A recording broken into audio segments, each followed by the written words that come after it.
Hello my friends, I'm Sarah. Welcome back to Grace in My Space. Today we are at the Haven Cottage and I am going to be doing a very special project that I hope is going to be extremely helpful to you as you kind of gain confidence in doing DIY. Now for today's project, we are tackling the entryway at the Haven Cottage. We're going to add beadboard. I'm going to show you how to install it and how to get around some of those tricky parts. And then we're going to build our own DIY peg racks. I'm going to show you how to do that project too. These are two very beginner-friendly DIY home improvement projects that you'll be able to tackle even if you don't have the right power tools, even if you've never done it before, even if you have no carpentry skills or any kind of DIY experience. We've got this. Let's do it.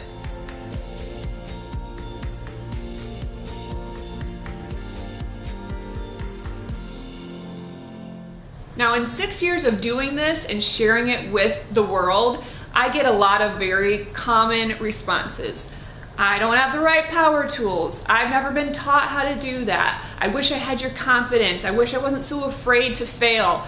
Now if that resonates with you at all, hit the like button on this video because you are not alone. There is a large amount of people who are just kind of afraid of messing up and don't want to take that first step because of that fear. In today's video, we're going to conquer that fear and I'm going to show you how to do a very beginner-friendly DIY project without the proper tools, without the proper workshop, without the proper knowledge, without the professional mentality towards it, and it's still going to come out beautiful and it's still going to be doable for all beginners, no matter what your skill set is, and I'm just going to show you how to try. Now before we start the project that we're going to do today, I want you to drop in the comments, what is your biggest hesitation for doing a DIY project or home improvement project or decorating or changing up your style? Drop it in the comments and I will answer you, and I will also see how I can help you out in future videos. Let me know what you'd like me to cover and I'll put it on my list. Tip number 1. Buy the beadboard paneling. It comes in 8-foot sheets. Now the reason that I'd recommend these 8 by 4 foot panels is because number 1, they cover a large surface area. You can cut them in half, you can stack them next to each other, but they're also very affordable. I only needed one panel cut in half, and that's 22 bucks for a whole new look in this room. Tip 2 is to have it cut at the store. Most home improvement stores will cut lumber for you, so you just need to go in and have the measurements that you need, or you can do what I've done. I just had them cut it in half because I didn't know exactly what my measurements were going to be, but I knew that I needed it to be smaller than 8 feet tall. And that is for 2 reasons. Number 1, I have a table saw, and so I could have cut this myself, but cutting an 8-foot piece of flimsy board that's also 4 feet wide by myself on a table saw would be very difficult. The other reason is more practical. I couldn't fit this in my car at 8 feet long, so I just had them cut it in half. I can transport it easier, and then I can come home and I can make the smaller cuts that I need to be able to do, which is much easier to handle with a smaller piece of paneling than with the full-size board. Now these boards come primed and ready to paint. And so what I like to do is just do one coat of my paint when it's off the wall, because it's just a little easier to paint off the wall and then I'm not dealing with splatter so much. But I'm gonna do the second coat after it's installed because then we'll be able to cover any cut marks, we'll be able to cover any caulking that we need to do, or filling any nail holes. Tip number 4, if you do not have a table saw and you need to make straight cuts, there's quite a few tools that you can actually use for that, but a circular saw is definitely the most common household tool that people will already have on hand that will do the job. If you can get a jig for it, it will help you cut really straight lines. I also like to use this foam board to cut on. It provides a surface for the blade to go into so that you're not cutting through a table or whatever workstation you're on, and it just slices right through the foam board and doesn't cause a problem, and it just creates a good solid base for your circular saw.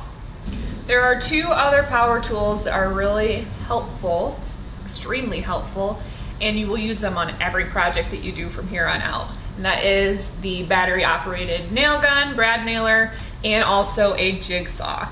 Those are really the 3 tools that you need for this project. All right, next tip, because I can't remember what tip we're on.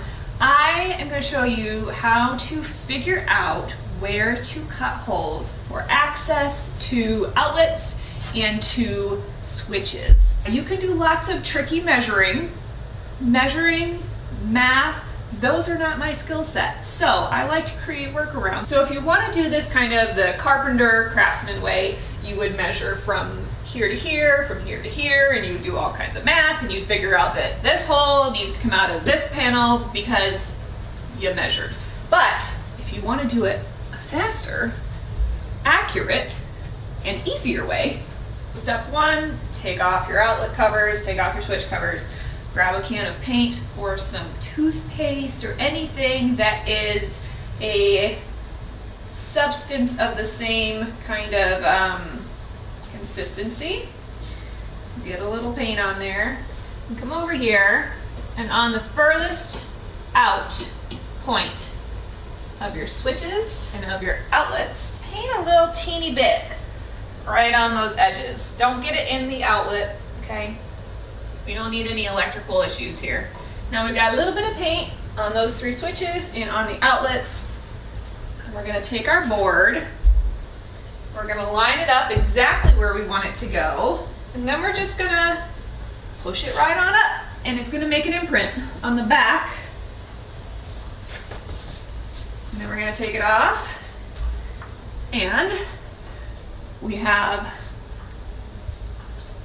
3 dots here, outlet, and now we know exactly where we need to cut. Grab a wet paper towel, wipe your paint off, and then get to cutting.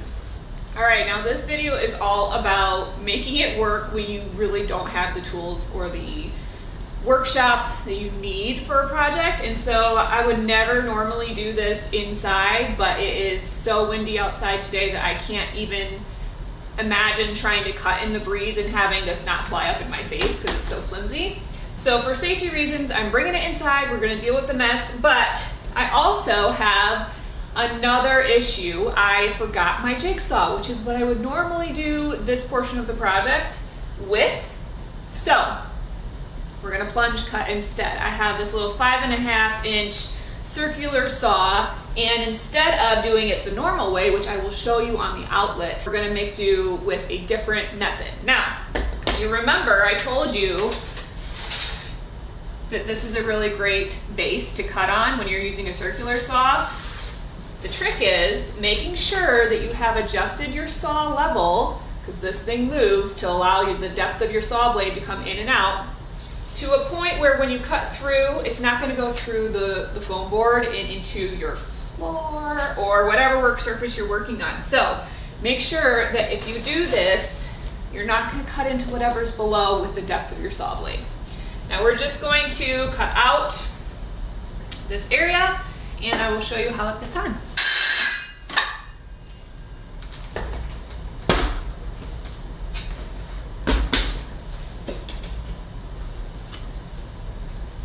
There we go.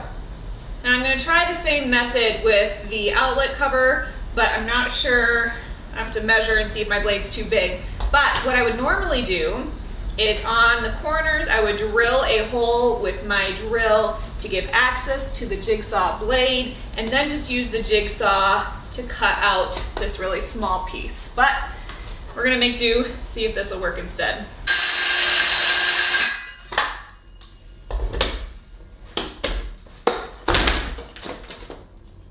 Moment of truth, you get to find out at the same time that I do if this worked. I think we're gonna be good.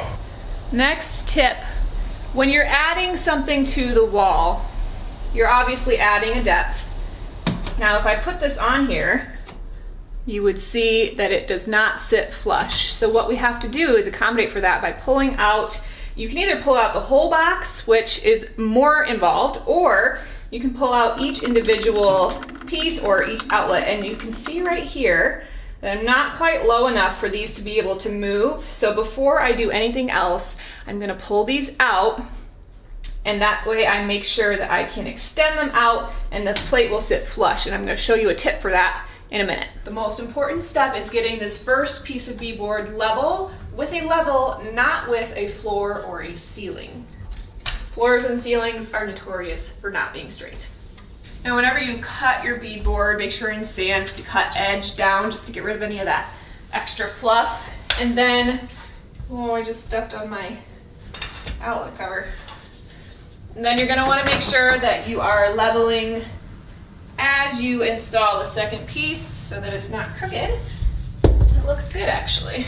So we're just gonna now nail in everything.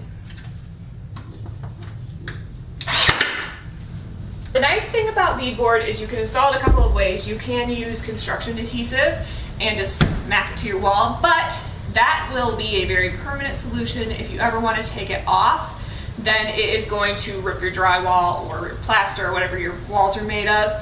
It will rip it up when you take it off. And so I don't like to use construction adhesive. I just like to use brad nails, get it into the studs where you can and just shoot a few extra. You can also do tip number 7, is that what we're on? You can do alternating angles for your nail gun. So you shoot a nail in one way and then you alternate and shoot it in the other, and it creates this X of your nails inside the wall. It makes it much more sturdy. Okay, now we have the rough-in of the beadboard, and caulk and wood filler are going to be your best friends, especially on the seams. And now you can choose how you want to cap it off. So a lot of people will do just a simple 1x2 or a 1x3. I am actually going to do peg rail across the top rather than just a normal board. And that's going to add a lot of storage and it'll make it look really pretty and kind of cottagey. Now I'm going to shoot one nail in and then I'm going to level it. That's how you do it when you don't have 2 sets of hands. And once you have everything secure and polished off, you're going to fill all those little teeny nail holes with wood filler, and then you're going to fill all of the seams with caulk. So a seam here, the seam, your seam on your baseboard, your seam on the opposite wall, your seam down this side, and you're going to make it look seamless.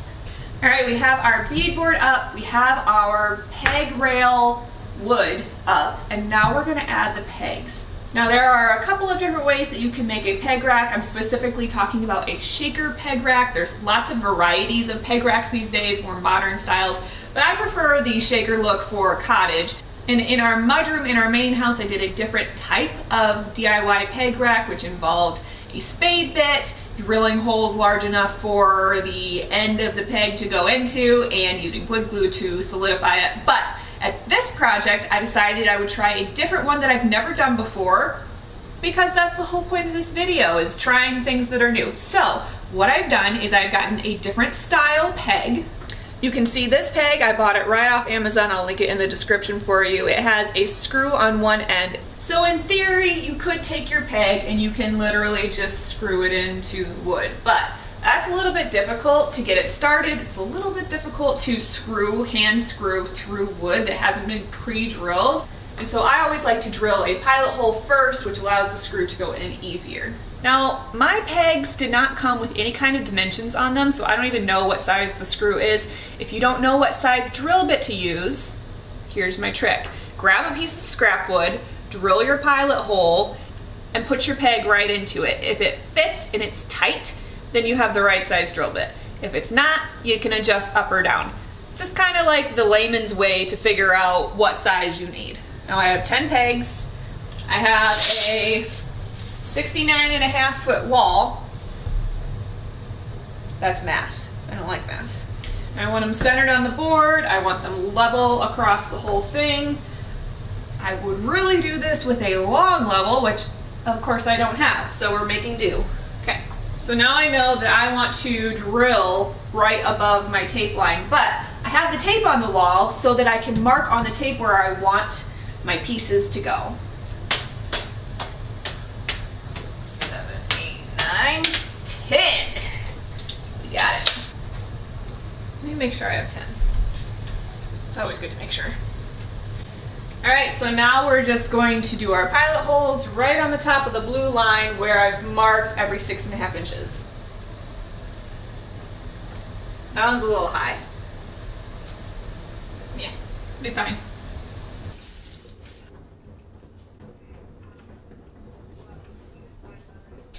Well, that roller had a different paint color on it, so that's super fun.